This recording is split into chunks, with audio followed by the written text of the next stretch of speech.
ऐसा कुछ मारते थे, हमको तो मारते नहीं थे। मेरे को तो बुक्के, लाता, चपला जिस करवट पे गिरती उस करवट पे मारते थे। हाँ वो माँ, तुम दोनों तो ऐसा बोल रहे जैसा कि तुम कुछ मारते थे। मेरा मर्द तो मेरे को मारता नहीं था। जब तो माँ जान छुटी, तीनों के तीनों बुड्ढे मर गए।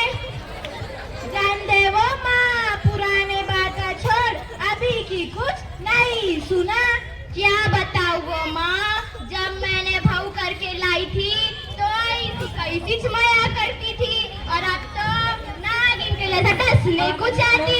मेरे बेटे को तो ऐसा कैसा हाथ में कर ली।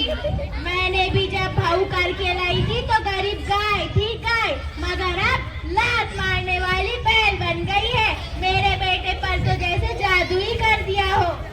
हाँ वो माँ, मेरे भाव को भी काम बोले तो थई थई करके मेरे आंग पे जाती।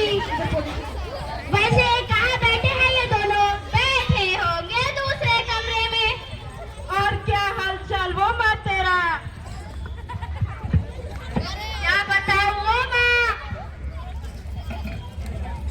अजाब में है हम लोग। मेरी सास तो जरा सा इधर उधर हुई तो पूरा घर सर पर उठा कर ले लेती है।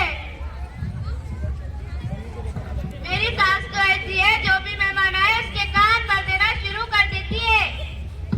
Hello hello. इसके बाद जमीन को देखा, पलक को देखा, तैयार रहे। घर कोसते रहती है। चल वो माँ, चलते